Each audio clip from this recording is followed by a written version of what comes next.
With me is the international media lawyer Paul Tweed. He's a senior partner at Johnson's. Welcome back, Paul, to Going Underground. What is this secret trial? I know of other secret trials, but the latest secret trial, back to the hilt by Theresa May's Home Office. I think one of the problems are that we don't really know what the secret is here. The problem is that the press have had to take fairly draconian steps to try to get to the bottom and to try to get access to what has been going on. All I could do really would be to compare it to the super injunction scenario, where the press are have been equally upset at what they see as an unnecessary and inappropriate level of secrecy. The super injunction is when they're not. The super injunction. We as the media aren't even allowed to report that a fact is not allowed to be reported. The fact of the injunction you cannot even report, never mind the identity of the people involved. But you have to remember, in those cases, quite often people have to be protected because there's a threat to life or the interests of children is at stake.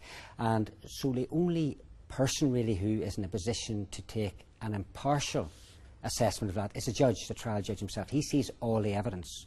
Now, in this most recent controversy, again, we're in the same position where it's the court, the judges, who will see all the evidence and have to make a decision. Okay, but this obviously is different because I somehow doubt the idea that these defendants don't want their trial proceedings in public.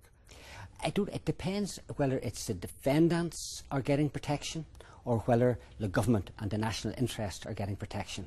You know, it's still not absolutely clear what it is the Crown Prosecution Service are concerned about in terms of the evidence that they have to present. Well, let's to the go court. on to the CPS point. Yeah. The CPS said, we cannot divulge the names of Errol Insadal, Munir Ramul Bouachar, because this would prejudice the trial. Then they get forced into revealing the identities, and yet the trial is going ahead, although it's been postponed. Yes.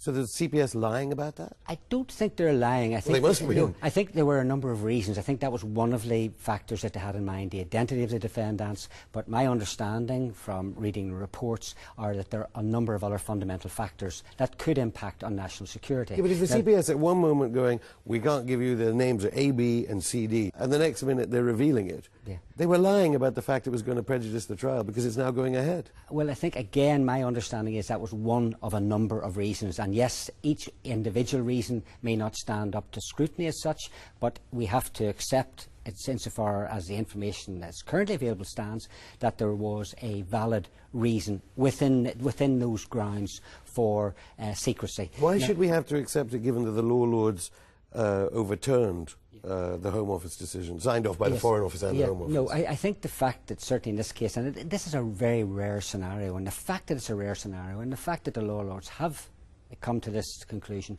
suggests to me that perhaps the public and certainly the media won't be prepared to accept the government's word that the national security and the national interest is at risk. I suppose when you have a government that is, I don't know, Julian Assange is still in that embassy 2 years on, with police all around it, lying about extraordinary rendition. One thing after another, it's no wonder people don't trust them, but how is it, even before any Parliament was consulted, Theresa May could just sign off on this? I do take your point. I mean, governments must be accountable. There must be transparency.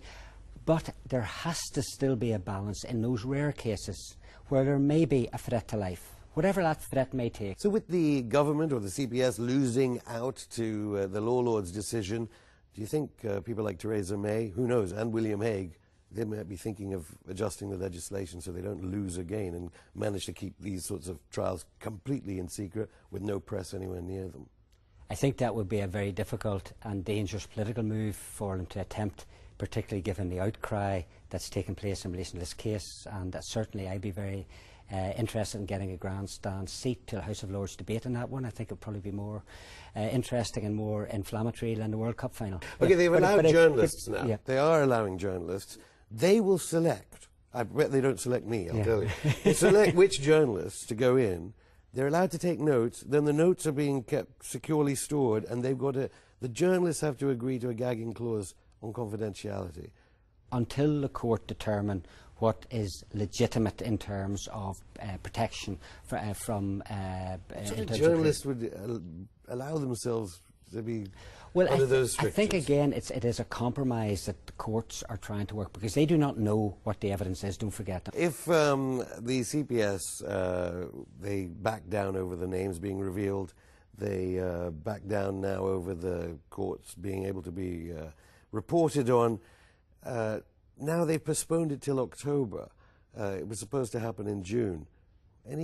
Using your legal mind, why would they suddenly postpone it now for so many months till the autumn? I don't know, but I can only assume that as a result of the recent determination that the CPS have had to regroup in terms of reassessing the presentation of their evidence, how they're going to present it in the light of the concessions that the court have made. That's the only explanation I can come up with.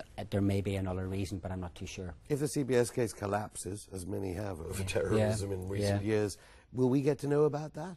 Well, or is that confidential as well? Secret? No, that will come into the public domain. I hope it doesn't, on account of this controversy. I mean, I think this is something that has to be sorted out. It has to be sorted out now to everyone's satisfaction, in fairness to both the defendants and the prosecution, to make sure that there's a fair trial and that justice is done and seen to be done, which is the key here. Well, it can't be seen. It isn't going to be seen to be done, because it's secret.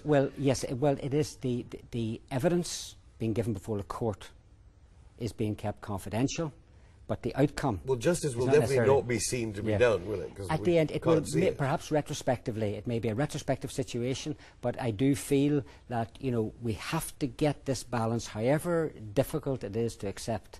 You know, we have to work on the basis... So secret courts, in your opinion, are here to stay? I think they are very rare occurrences. I don't particularly like them myself. I don't welcome them, and I certainly don't encourage them.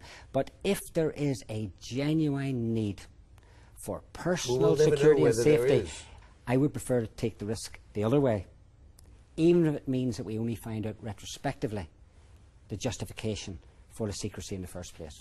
Paul Tweed, thank you.